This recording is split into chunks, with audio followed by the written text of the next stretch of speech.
And for the 238th time on a Thursday night, we're live.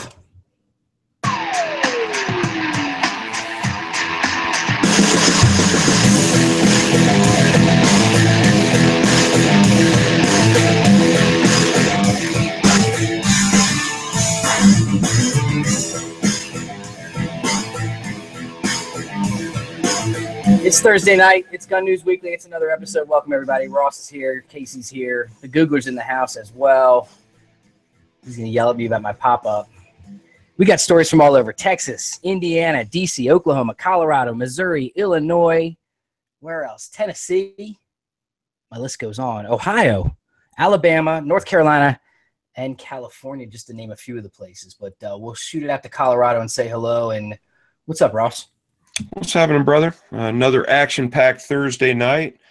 Join us over on the YouTube chat. I'll be monitoring that in the Gun Channels chat. Cool. Got one story that I'm going to have to look up again because I didn't pull it up. Casey, what's going on, dude? Hey, man. What's happening? You know, I'm getting messages from people that say they miss your face. Oh. It's true. They sound female, too. Most of the names sound female and ethnic. Googler, what's going on? Oh. Not much. Go ahead and send me some of those keywords and I'll pull that story up for you. It was a story about educators from 12 states go and take a 3-day training class. And it's like a CBS story or something like that. And there's actually a video. And somehow when I rebooted, it got lost in the mix. So anyway, all your gun news this week. Real quick shout out to guncarrier.com. Make sure you go check out gunnewsweekly.com and go over to everydaycarrylife.com. Take a look at some of the glasses from Tactical RX and some of the other companies and friends we'll be talking about later in the show when we do a real quick preview on Big 3. Ross, you're coming to Florida. There's no hurricane in sight. Yeah, it's kind of a bummer. But yeah, I'm looking forward to coming down and doing the Big 3, man. I'm really excited about it. Yeah, but no, remember the hurricane last time, and we just had one, and you're lucky. I was wondering if it would work out again that way, but you know, a little excitement never hurt nobody. Gotcha. Of course, hurricane did, but. Side note: Mom just pinged me. She's available right now for a phone call, so we'll put that off till 10 o'clock. Oh, whoops. Real quick, we've got some friends that have been with us for a long time watching this show, and a few other quick shout-outs before we get into the gun news. Shout-out to Boris, one of those things where you hear from a buddy that his dog his time has come, and it's almost time to move on. One of our long-standing friends and fans of the show let me know, can't tune in tonight. Gonna have to put Boris down tomorrow, and that just kind of sucks. So we're dedicating this show to Boris and his owner and his family. I hope you get to spend some good time together tonight. Huge, again, the national story of this thing going on in Puerto Rico. I just can't not say something about it. You mentioned in the pre-chat, Ross, I put up that article. I said, you know, some of these cruise ships need to send some empty ships over there so people can take a shower and get a night's sleep, you know, and some air conditioning and just kind of get their head straight and then tackle the task at hand. Dude, I thought it was some forward thinking idea. And you're always going to get some haters and people that came up with all kinds of excuses why it wouldn't work. But then all of a sudden, it sounds like some of these things are starting to happen where, excuse me, quite frankly, they need to break the rules. They need to do things that aren't normally done. They need to go help these people. There are people that are, again, out of touch and out of medicine and out of dialysis and all kinds of things going on over there. You're talking about a country of 3 million Americans. We need to get there and make that happen. And then to the other places like Dominica. My wife and I are helping out a family in Dominica that had 30 people living in a home, and they are all homeless. Just a sad story. Let's get on to gun news. The headline says it all. Mass shooting at a church, 6 casualties, stopped by an armed churchgoer. Oh, everyone was talking about the NFL and everything. Hard to find any information on this. Say again? I was just going to say it's hard to find any information on this story. It's almost as if it didn't happen. It's almost as if it didn't happen. You didn't hear about it too much, but basically there's the Burnett Chapel Church of Christ is about 30 miles outside of Nashville. It's in a town called Antioch. One woman was killed in the parking lot. The others were shot inside the church. The injured also seems to include the pastor and his wife. Guy arrives in the parking lot, walks in, fatally shoots the woman. He gets inside. He's identified as 25-year-old African-American male, originally from Sudan, Emmanuel Kadega Sampson. Stand by.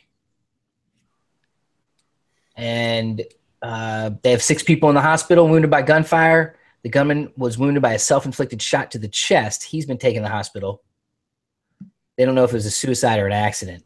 Googler, you had some follow-up on this as well. It was more along the lines of exactly what you said. He shot that one woman in the parking lot, and then after that moved into the actual church where he just kind of sprayed, and then he tried to beat somebody down. So, well, now it gets interesting because he got into a struggle with an usher there. The usher has a permit, but guess what? Kept his gun in his car. He ran out to his vehicle, gets his gun, came back in as other people had been subduing him, made sure that he didn't have any more movement until the cops showed up.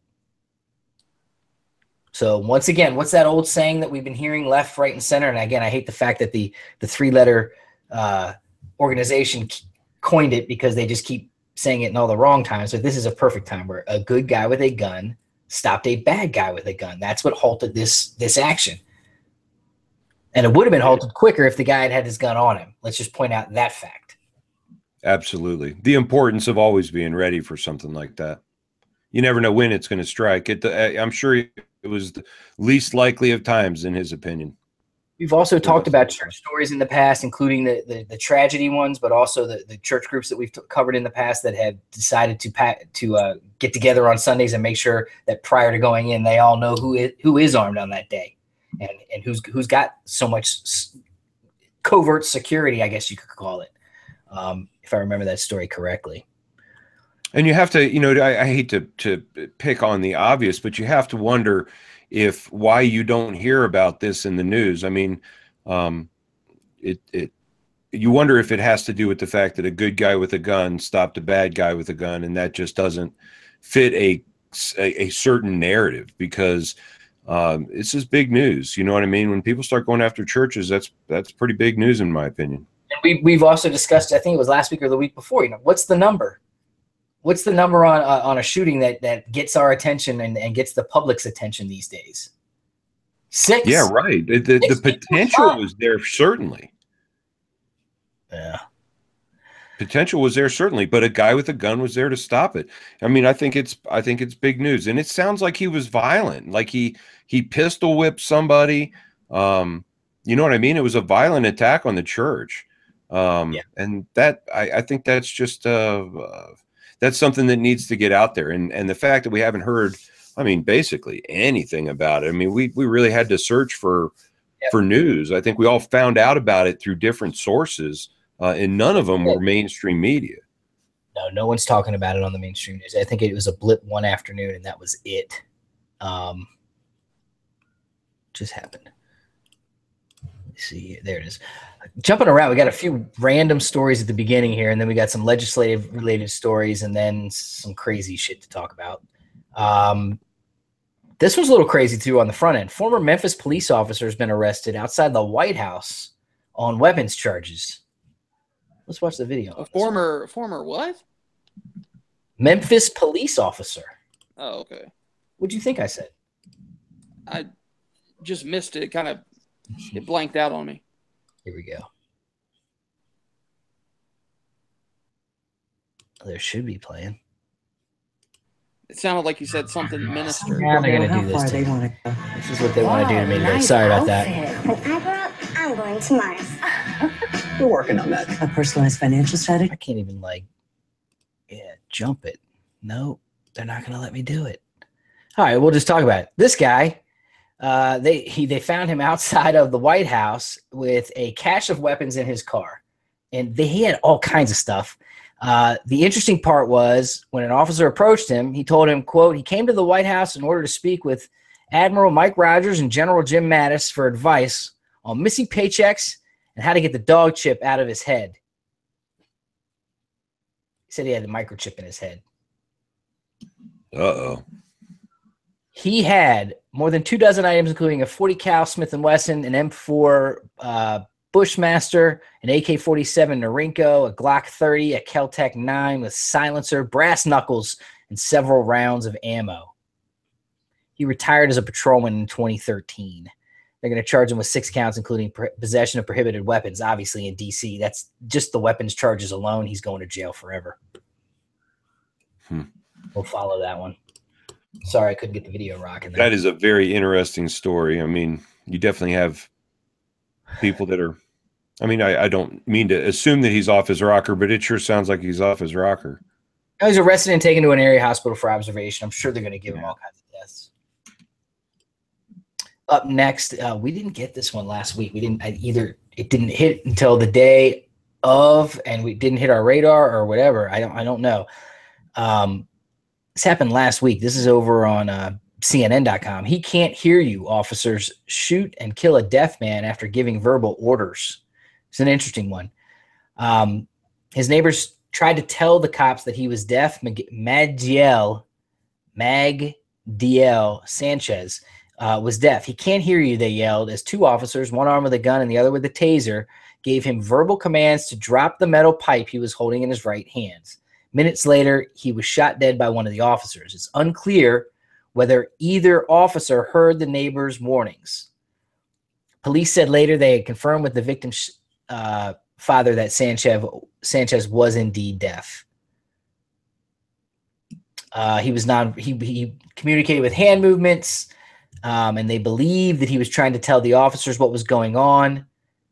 Quote, myself and my daughter were actually screaming that he was deaf and that he couldn't hear anything, and they proceeded on shooting him. Sad, but it's certainly very difficult to pick this one apart without seeing the whole situation unfold. You know what I mean? This is a horrible story, a horrible story. It's sad that there wasn't some sort of, again, it becomes a controversial police encounter. However, it's circumstance that dictated that. Is there some way to prevent that, Ross? Is there some way to say, okay, there's a database of deaf people, they should have known that before they got there? Look, man, the world's not perfect. You know what I mean? You hate to see tragedy happen, and sure, I'm sure that you could come up with some strategy to try to prevent that from happening, but the law of averages says it's going to happen again eventually. Yeah, so, I mean, that's just the perfect storm of unlucky. I mean, and you wonder if tunnel vision came into play with the officers, and that's it right here, Ross. In those situations, very volatile situations where you have a weapon out, you can get what they call tunnel vision. You can just lock into that person that has the weapon that would be the threat against you. It's an unfortunate situation. I'm sure at this point, in most situations where cops are on the scene interacting with people, there's a lot of screaming going on. There's a lot of action in a lot of situations that they get into, not just ones like this. There are officers on the force trained in sign language, but not everybody, obviously. No body cameras to report on that one as well, as they don't have them on everybody in Oklahoma. Yeah, it's just a tough call. It's a tough thing to second guess the guys that are on, you know, that got feet on the ground there. This one, I think I can share the video. Yeah, I think we're good here. Make sure the volume's good. I got another video about a shooting involving police officers as well. So here we go.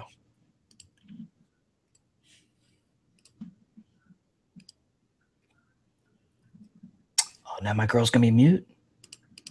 He began pulling her arm, trying to get her inside of his vehicle. Thankfully, she was able to get away and call police. Chickasha Police's tactical team went to the home of 61-year-old Alex Klingler to serve a search warrant. After knocking and announcing at the main residence, the front door was breached, and Mr. Klingler, 61 years of age, opened fire on our officers.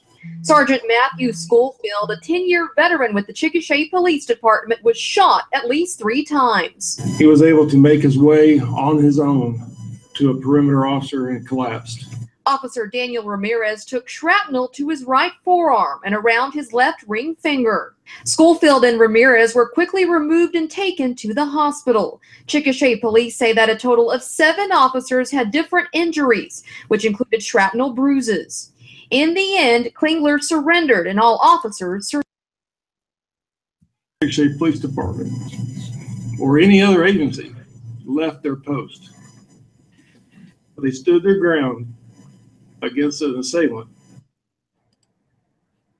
I'm not going to let her wrap up and do her reporter voice anymore. That's a sad one there.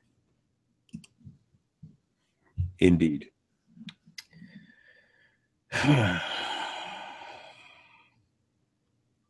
What's next on the list? Hold on one second. I was just seeing if there's anything else. Yeah, he's expected to be okay. But again, the fact that these guys have to deal with these situations. It really highlights the lengths that these guys got to go. You know, it's just ridiculous. I didn't catch the first part. Why were they called out to the residence? He went up and assaulted a girl and tried to pull her into the car. Here's an odd one. Indiana. A movie set turned all too real for a Crawfordsville actor when an officer fired and shot him while he was filming a scene for a movie on Tuesday. Oh, I saw this. You would think you got to show these ads. I'm telling you, I'm getting just bum rushed today. Sorry about that. According to Indiana State Police, officers arrived after they got a 911 call of an apparent armed robbery in progress at the Backstep Brewery on North Green Street. The caller told the dispatcher that a man entered the bar wearing a ski mask holding a gun. When officers arrived, they saw a man exit the bar with a mask on, still holding a gun. The man was actually actor Jim Duff shooting a scene for a movie. He was the only person that backed out. The only one came out, and he was in a ski mask and holding a weapon. Whether it's real or not, you don't know that at the time, said Sergeant Kim Riley. The officer said they felt their lives were in danger and fired at Duff. He dropped the gun and pulled off the mask while telling the officers, this is a movie set. Wouldn't cops be informed of that in their local That's what I was going to say. They have to pull like permits. Apparently, no one had informed anybody, the police department, anything. They decided to do a robbery sequence. A citizen notices it, goes 911. Looks like somebody's going to rob this store. You know what I mean? And the cops show up. All the cameras were inside the bar, so there was nothing outside telling people there was a film set. Yeah, I mean, was this like a major film, or is this like, we're shooting something for YouTube? Or dude, if you're going to portray a robbery in any town in America, I would highly suggest you get in touch with the sheriff's department. Let them know what you're doing. Wait. Not only that, hold on. They shot at him. They didn't hit him. Oh, I know, dude. Training. Ross, now dry fire practice, something, guys. Come on. But you're robot, Ross. You might want to restart. Someone put that in the chat for him. He might want to restart. All right, so I asked a question in the pre-show, and we got into a pretty interesting argument. So, not to get political, but what was interesting about this is it's gun-related. They were talking about this Alabama Luther Strange versus Roy Moore Senate Republican race, the runoff. And the NRA has endorsed this guy Strange. They attacked Moore with an advertisement shown locally in Alabama, but then he gets up on stage and says, the ads are false, that I don't believe in the Second Amendment. And then he pulled out a gun. And he said, I believe in the Second Amendment. And if anyone didn't see the actual picture, here he is. He literally pulled out his little revolver. It looks like a little Derringer revolver of some sort, or maybe even a 38. Shows it to the crowd. Shows it to the crowd in the middle of his speech. And, yeah, so my question was, is that illegal? Is that like Is there anything wrong with that? And everybody yelled at me that it's a private event, therefore he has the right to do whatever he wants. The dude looks like he's about 90. Don't they all? At this point? All right, am I back? Yeah, you're back. You're back. The guy whipped out his gun at the rally, Ross. Old Roy? Yeah. Yeah. All right. Good Samaritan. So then I got two more stories.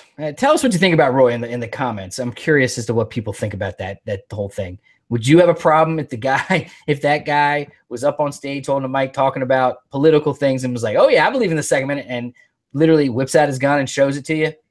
Would you have a problem with that, or would you think that's awesome? Let us know.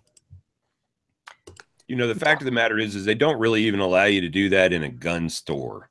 You know, like just whip out your gun and just start whipping it around. You know what I mean? There's some respect that needs to be shown the people in that room. And I don't think it was the smartest thing, although I don't think it was illegal. I just don't think it was the smartest thing to do. Right.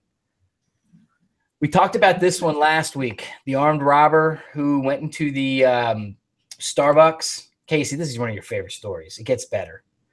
And Oh, yeah. And dude, even though he had a gun, he jumps him, ends up stabbing him 17 times. Remember this? Yeah. So they decided that they're going to sue the guy who defended himself while he was there drinking his coffee. So the armed robber is planning on suing the man who stopped him. Well, his mom was on one of these shows today with Ashley Banfield. Hang on. Mom of the victim, the stabbing victim, or the Mom of the stabbing victim. Let's go to the videotape and check this. This Ought to be great. It's fantastic. Good Samaritan took a knife to the neck, which could be a lethal knife, and then they're struggling for those weapons on the floor, right? And you're telling me that the gun, you're telling me that for sure the gun was fake? Because you know that's still a felony, right? You still go to prison if the gun is real or fake. Yeah, we know. But we don't. They don't know. There's no for sure time or even how the injury occurred. Wielding the knife at my son 17 times. So let me get this straight. Your son, if he is this sympathetic character that he says he is, you know, because he's got this addiction, he's got a wife and kid he's trying to support. He chose a Starbucks because it's supposed to be a victimless crime. I don't buy that. I think crime is crime. That barista will never be the same. She is now face down what she thinks is a real gun and a very sharp knife and a man with a scary mask who she doesn't know maybe has a laundry list of felonies behind him and has no compunction whatsoever to use those weapons against her. So he never ran for those two exits. And I'm going to show the video over and over so everybody can see there's daylight to the right and there's daylight to the left. He had two escape routes he could have left the minute that chair hit him in the back, but he didn't. He did not, Mrs. Trementi. He instead went after the man who tried to stop the robbery. He went for the one in the back.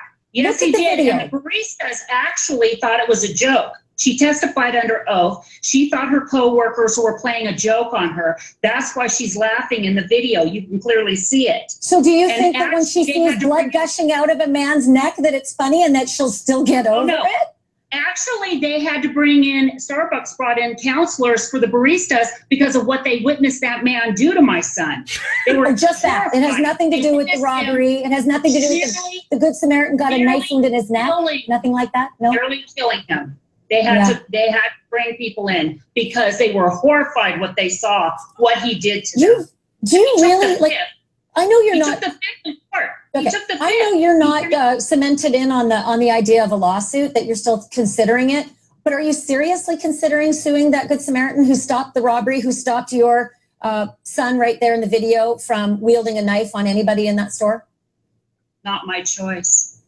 What's not your choice? To file a lawsuit? Yeah, I'm not going to be the one to file the lawsuit. Who's going to file the lawsuit then? Who got injured? My son.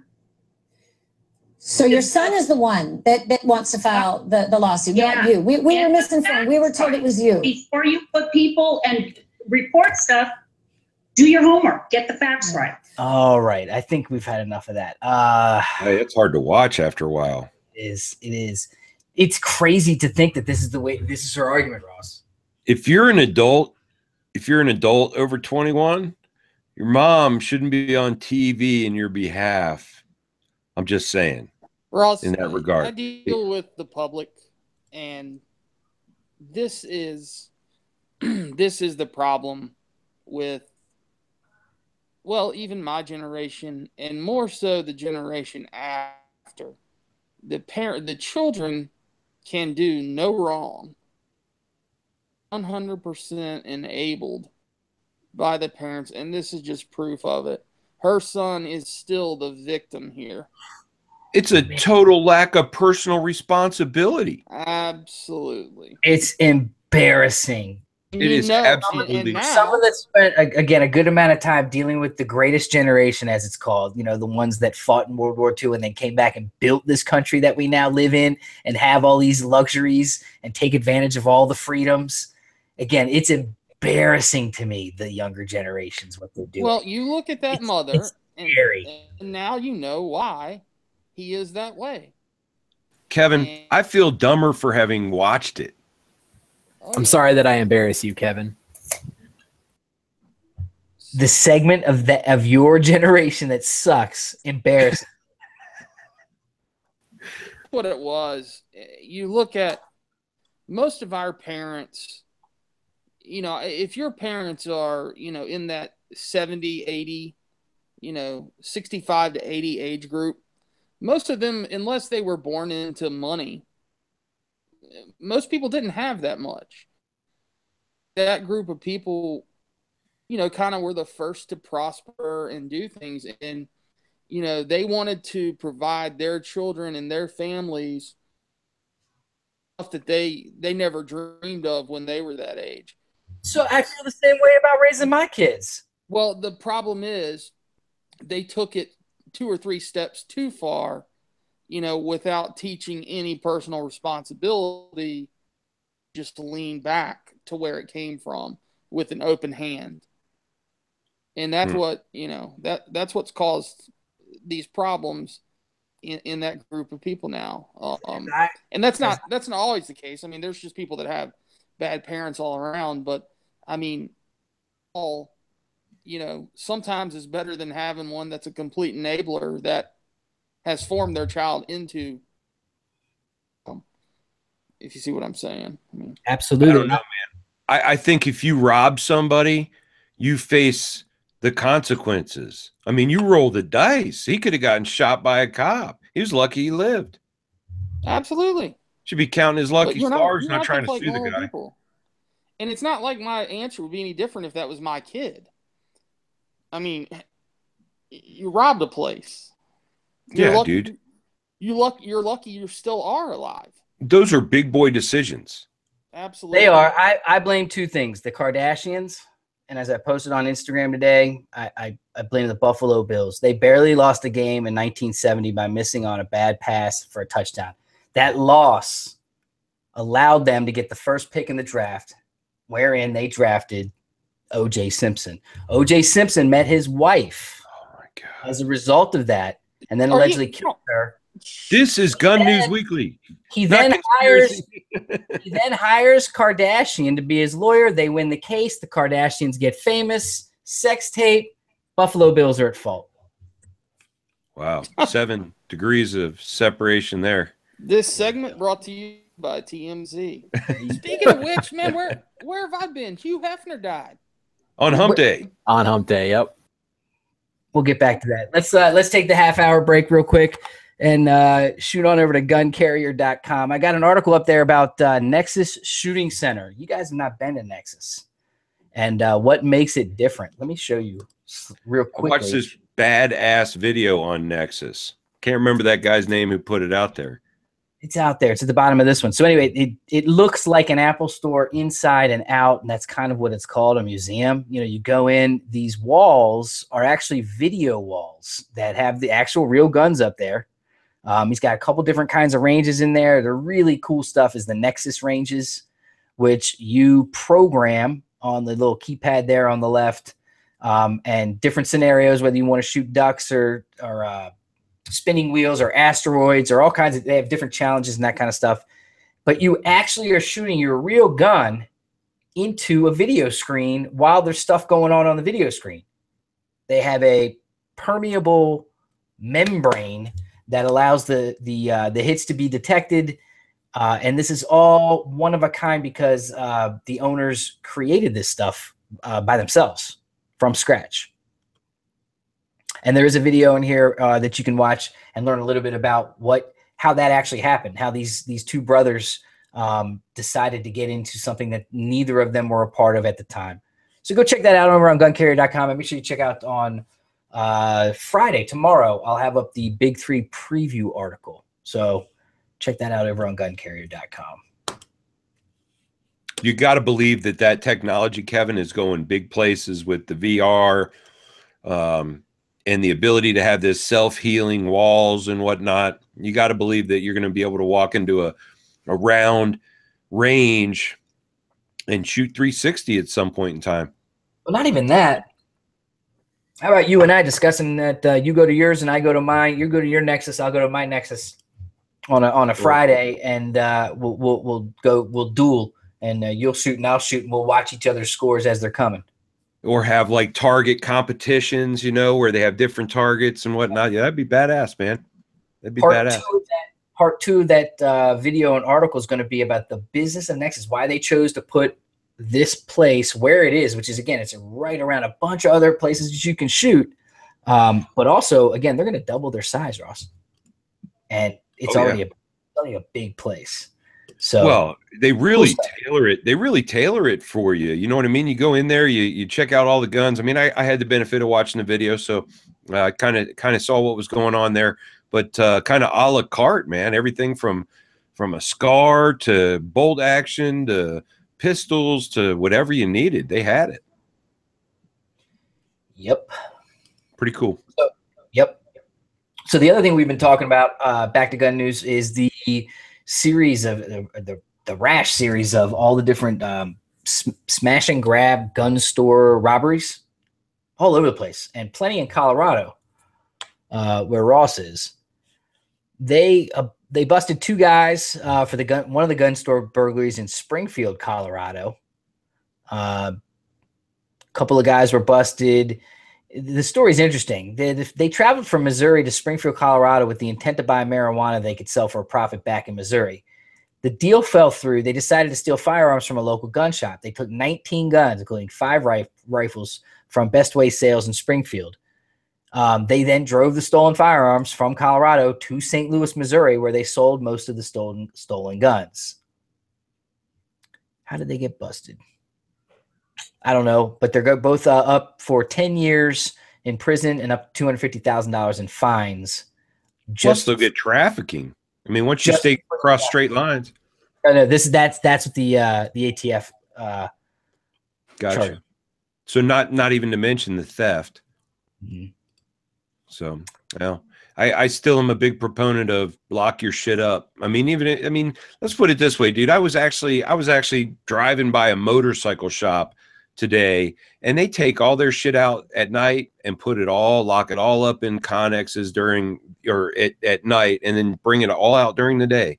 Why? I mean, especially with something as valuable as guns, man, I don't know why people aren't doing that. I mean, it's a convenience thing, I'm sure, but certainly a couple of robberies or a robbery of a significant value would put a hurting on your business enough that you would think that would be a acceptable cost. But there's probably insurance involved that I can't speak on. Maybe Googler can look that up for us if they have to, if they're forced to hold a certain amount of insurance policy on a gun store. But also, I think a lot of them just think that the reinforced doors and the safes are enough, but smash and grabs in the big box stores seem to be the big thing right now. Well, safes. No one's put their guns in the safes because they're smashing and grabbing and taking them out of the cases. Well, where you're not allowed to smash and grab, Ross, is California. You're not allowed to rob gun stores in California. So I don't think. So I'm sure that never happens. Well, I'll tell you what did happen there. California Senate approved a 1 gun a month purchase limit for residents. The bill is sponsored by Senator Anthony Portantino, who stated, quote, "There is no need or reason why a person would need to purchase more than one gun a month. That's ridiculous. They approved extending the one gun month handgun purchase limit to long guns on Tuesday. So they can only get one type of gun for a period of 1 month. All that's going to do is just drive up sales in Nevada because people are just going to drive. They say that it's going to limit straw purchasing. You know, They're worried about I'd people like to see cash this. round checks and selling guns on the black market in quantity. And if you only can get one gun a month, you're not going to do that anymore. I'd like to see the statistical information that shows that a law like that is necessary. That is absolutely ridiculous, and it's all speculation. There's no logical data that is brought forth in these things that proves that it's going to stop straw purchaser or proves that it's going to stop something like San Bernardino from happening. Those guns weren't purchased. It's just ridiculous, man. It's just another overreach. Of course, we've come to expect this from California, right? California has firearm registration requirements, universal background checks, gun confiscation laws, an assault weapon ban, a 10-day waiting period on gun purchases, a good cause requirement for concealed carry, as well as a bunch of other gun controls. Get out while you still can. They're going to lock the borders at some point so you can't leave, so they can take all your money. On the flip side, a bill that would let adults in North Carolina carry concealed handguns without a permit and without a training class has cleared the House. Bill 746, if you want to look it up. It would allow anyone 18 or older to carry a concealed gun without a permit anywhere. You could legally carry the gun openly. What state? I don't know, but Amber Vargas doesn't like it. She said it's terrifying. As a mother of 7 and me just losing my 21-year-old due to gun violence, it's just disturbing. Well, John Allred countered, I feel in the state that I live in, I should be able to go anywhere in the state and carry my pistol without worry of repercussions. I agree with him. I disagree with her. I mean, she's 18-year-olds going off of emotion because she obviously knows nothing about concealed carry. 18 versus 21, though, on the pistol. Am I off? I don't know, man. 18, you're either a criminal or you're not. And you're certainly, you know that by the time you're 18. I doubt there are a whole lot of people that are like, 21 now, let's get into crime. I'm sure they've been there a while. I don't know. I just don't think. I don't know about that theory. What do you think about that, Casey? I just don't think that 18 is too young. I mean, it's time, boys. If people can decide to change their gender at age 18, they can definitely decide to rob a bank. Why? Yeah. Okay. Well, you know what? There are some loony bastards out there. It doesn't matter what age they are, right? They can go south. But I just don't see why guns are restricted to 21. Although, I mean, I don't know. I'm gonna hold that position right now. All right. Let's talk about something else that might get you up and going. Kids who see guns in movies may be more apt to play with firearms. I call this from the no duh section of the news. Yeah. Sounds logical. They basically set up all these kids with different experiments where they made them watch something and then they put them in another room with a gun on the counter. Well, it's like a technical manual, isn't it? I mean, you watch a movie, you're like. It's almost like if they watched a movie about tools and then they went and had like a screw and a screwdriver and some bolts to put together, like those would not get messed with. It's just, it's like no shit. If you showed me again, those who handled the gun held it longer and pulled the trigger more times if they saw a gun movie than if they saw a movie without guns, is basically what the research says. And this research comes from. There's an easy way to solve that. Don't let your kids play with guns. You know what I mean? I mean, it is my long-held opinion, Kevin, that if you're a concealed carry permit holder and you have guns in your house, they're either on you or in a safe. Well, and that's basically where they were trying. The report's very biased, but and again, to me, the way they set up the different scenarios and the fact that a kid that didn't see a gun movie, when you handed him a gun in a certain situation that you set up, he held it for a amount of time and you timed it. And then you had another kid who had just watched a movie where people were holding guns and he held it longer. And now you've reached some conclusion that the gun is more dangerous. But wait, I don't know, man.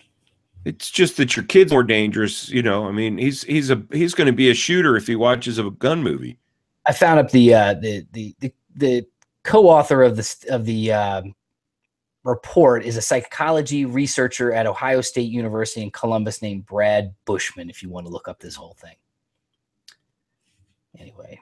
Should have looked up never mind. But, you know, I just did a video and we talked about The View. Remember they were talking about all that crazy shit about concealed carry in Texas and how all those things were going to happen and the different lies that they went through, that we went through, and pointed out the different things they talked about? Well, guess what? It's a year later at University of Texas, Austin. Let me guess.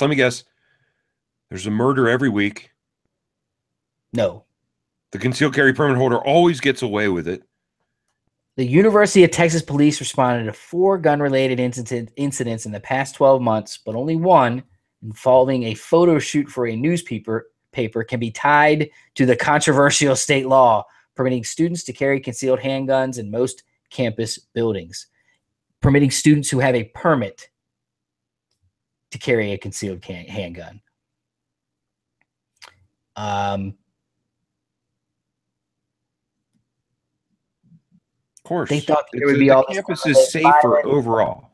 Right. They thought that all of this was going to happen and nothing has happened. Again, is the point. Everybody got a free dildo though, right? Here's the incidents. Ross, don't bring that up. That tanked our ratings last time, the whole dildo thing. People got mad about talking about that. We lost a couple fans over that one. We really did. I know. Quiet. Come on, how can you be quiet? I mean, they play that on the news now. Of course, people are shunning the news too. Maybe that's it. There's the stories that happened at UT, just to be fair. It sounds like someone flashed a gun at somebody one time. They couldn't find him. There was a report of gunfire, no injuries, nothing reported. They couldn't find anybody. They pursued a vehicle after a passenger pointed a handgun out of the window. They lost track of that vehicle, but they never found the vehicle or the passengers. Didn't we have a stepbrother that did that one time, Ross? I think we might, yeah. I think he might have got arrested. UT Austin. Googler, we've got more to tell you in the after chat. Yeah, no doubt. As The information leaches out of the show. Right. But there's not this list in this article of all the ways that a gun was caused to maybe diffuse situations. So obviously because they don't turn into mass shootings, Kevin. I mean, that's obvious. There was a rumor on May 1st that a student with a concealed permit flashed a gun to thwart a knife attack that left 1 person dead and 3 injured, but police said they cannot confirm the rumors. A woman was Kendricks. Is that a woman or a man? A student who was Kendricks White, a student who might have been suffering from mental illness, was arrested and charged with murder. Oof. But they didn't have that. So anyway, not a lot of crazy stuff other than the normal stuff. Yeah, shocking, because they had you believing that there would be a murder a week on campus and that the kids were going to be shooting their teachers because of bad grades and all that. You remember that? Yep. None of it? None of that happened? No, didn't happen. Was not the Wild Wild West. Yeah, the Wild Wild West. That's right. And that one teacher, I think, quit. Bless his soul. However, violent crime and homicides are on the rise in the U.S., according to the FBI. Violent crime rose by 4% and homicides by 8.6% in 2016, according to the crime data released on Monday, making a second straight year of increases. It's still low by historic standards, but it was the largest increase in 25 years. Well, wait a minute. crime. So are they what do they attribute it to? Do they attribute it to the protesters that are all of a sudden creating a bunch of havoc? I mean, what do they attribute it to? 1.2 million violent crimes last year, including 17,250 homicides. That relates to a homicide of 5 per 100,000. That's the highest number of slayings since 2006. God, I want to know where the increase it's attributed was. The uptick in specific cities rather than a national crime wave. There you go. Stand by. All you had to say was cities. Crime remains near historic lows with an uptick in murder and violence driven in part by problems in some of our nation's largest cities, says Ames Growert, a counsel in the Brennan Center's Justice Program. At the same time, other cities like New York are keeping crime down. Chicago and Baltimore account for almost 15% of the increase of 3,000 more homicides reported by the FBI over the last 2 years. Wow. 2 major cities, though, 15%. Property crime dropped last year by 1%, but there's still 7.9 million property crimes a year in America. This data is collected from 18,000 law enforcement agencies across the country. Violent crime includes murder, non-negligent manslaughter, rape, robbery, and aggravated assault. Non-negligent means it happened and it was your fault. Don't quote me on that, but I think that's right. Arrests are down a little bit, but not much. Crime is up and arrests are down. That's telling. And what else? What else did we have tonight? We got about 10 minutes left. This was interesting because I was trying to figure out what it's all about.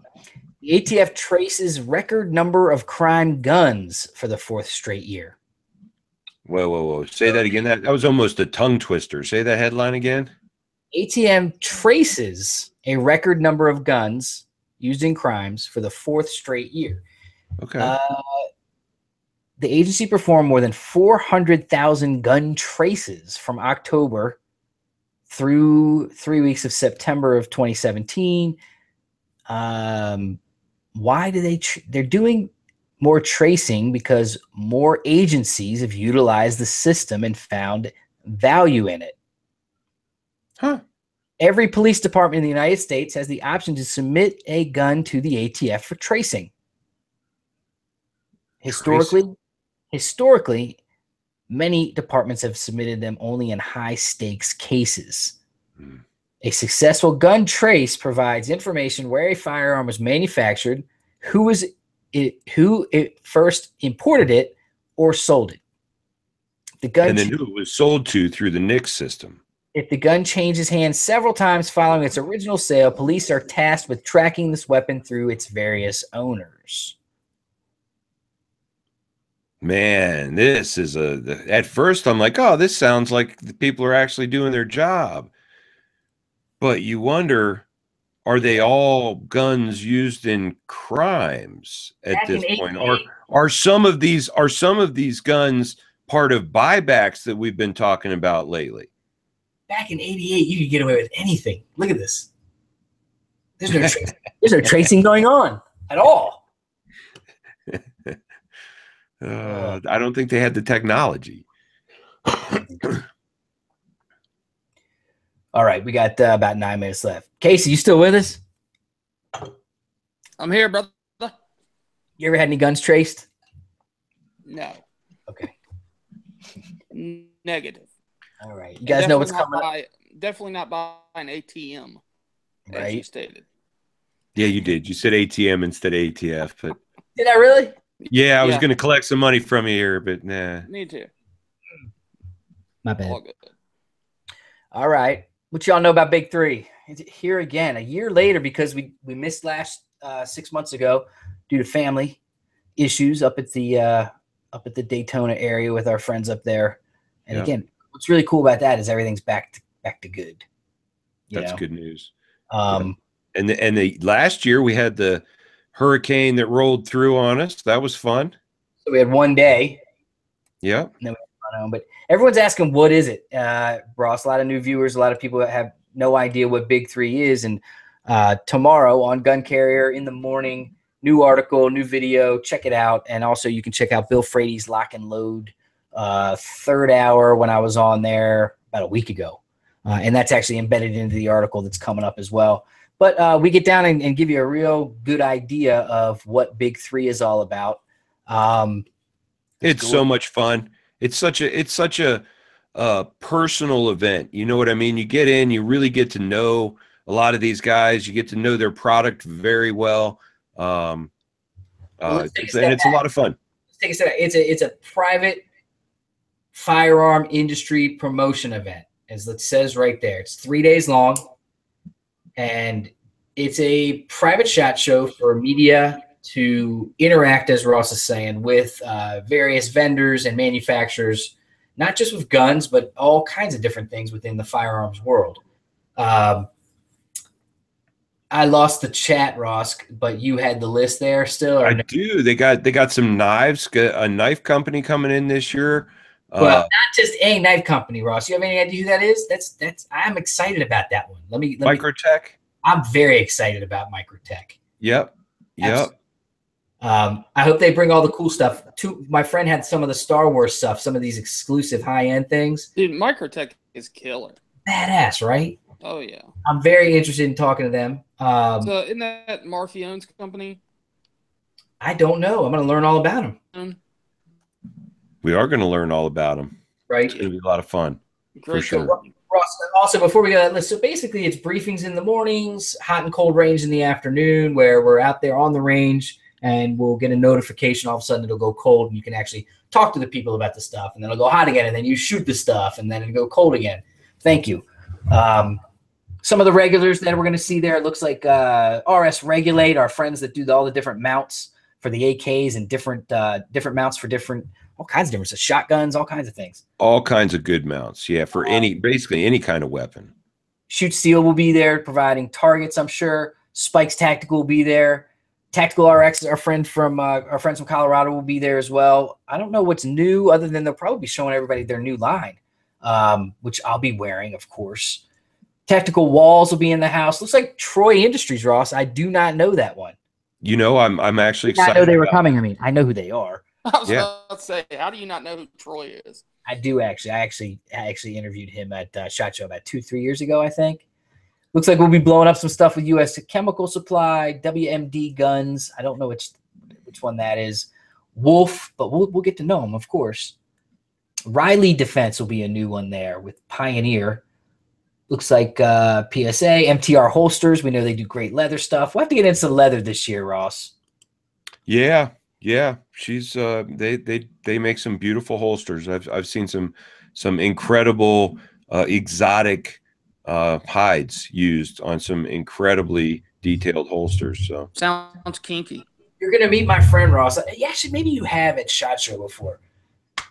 Our good buddies from Mission First Tactical will be there. Oh yeah, I own that stock as a matter of fact. Yep. Like those guys. We saw them, Kevin. We saw them at SHOT Show last year. Yep. Yeah, we'll be seeing our friends from there as well.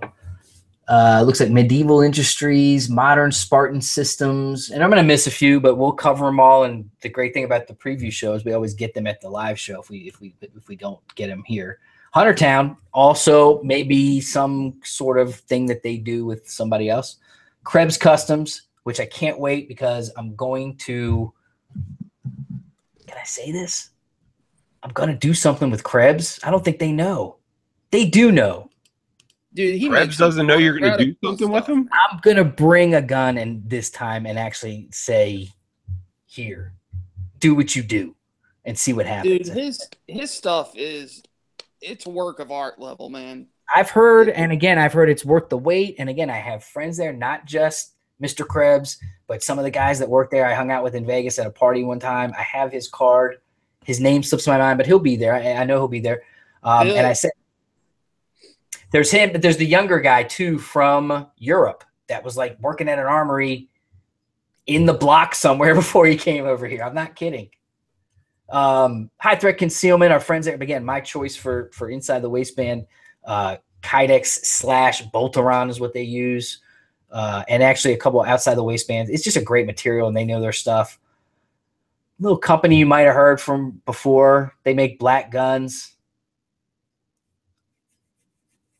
You mean that starts with a G, I think. They have new guns all the time. There's different generations. Anyway, Glock will be there. Geisley will be there. Fight Life, I don't know who that is. Eagle Imports, always great to see those folks and get our hands on some of their guns. I'm going to shoot a lot of their guns this year, Ross. I agree. I did not do that. I have not done that the last 2 times I'm there. But I really, that's the Bursa and those guys, right? Yeah. Exactly. Yep. And Desan USA, which is that Lithgow, which Googler's getting excited about in the chat. Yeah, we saw those. I didn't shoot it on camera, but we did do a full demo with it real quick. Ross. A week from now, we'll be doing the show from Florida, live on location. You're going to want to follow the Gun Carrier Facebook page and the American Gun Association Facebook page, and also Gun News Weekly's Facebook page. We'll be posting stuff there. There will be some live content. We'll do the live show from the hotel, as always. It may be interesting. I can't promise any guests or people. It just kind of happens as it happens. But I can promise that I will get a cell phone video at least. Ross, you don't know who's going to be there. I don't. You ever heard of this story about Benghazi? Yep.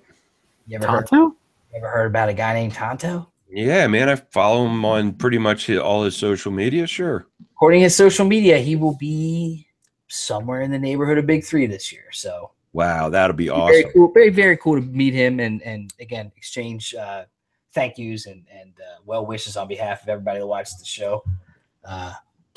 We've been talking about that story since it happened. Yeah. So that's the latest. And there will be guest surprises and people that you haven't seen there before. I think I can confirm my friend Mr. Guns and Gear is going to be there. Can't wait to hang out with him again. He's always fun. Sounds like the guys from We Like Shooting will be there. As usual. It's fun. Is it, if Marty's going to be there? Sounds like he is. Yeah, good. Did get that as well. So should be fun. As always, we will be reporting again live on Wednesday, Thursday, and Friday. Show Thursday night will be from a hotel somewhere, so it might be a little ghetto, but we'll make it happen. We'll take the laptop. Won't have the big system to work off of. But Marty, is that the guy from Talking Lead? Yes. Anyway, yeah. So anyway, that's what's going on. If you want to check it out, we're it looks like Ross 5 days, 6 hours, 57 minutes, and 13 seconds away from Big 3. I'm stoked, dude. I can't wait to get down there. Gonna be flying in Tuesday night or Tuesday morning, Tuesday afternoon, something like that. Tuesday should be an absolute blast. Looking forward to seeing all the guys that are always there and the new guys and. And a shout out to CJ and David Fortier for, again, the originators of this thing. It's the 10-year anniversary. Congratulations. I look forward to being there. And I only get to do this every once in a while. Go back to back, baby. No one can take my title. Especially not some guy on Instagram. Anyway, we'll let it go tonight. Casey, appreciate it, bro. Talk to you soon. Yeah, man. Good seeing you all. As always. Googler, we'll talk to you this week. Sounds good. Hope things work out. Ross, I'll see you on Tuesday, brother. I'll see you Tuesday. Pick you up. We'll drive up. We'll have some fun reporting. Shit, we'll do something from the road. Make sure you tune into, like I said, Gun Carrier, Gun News Weekly, and on the Facebooks, on the interwebs, all the different places. Appreciate everybody tuning in on Facebook tonight. Leave a comment below. Let us know, and we'll talk to you next week.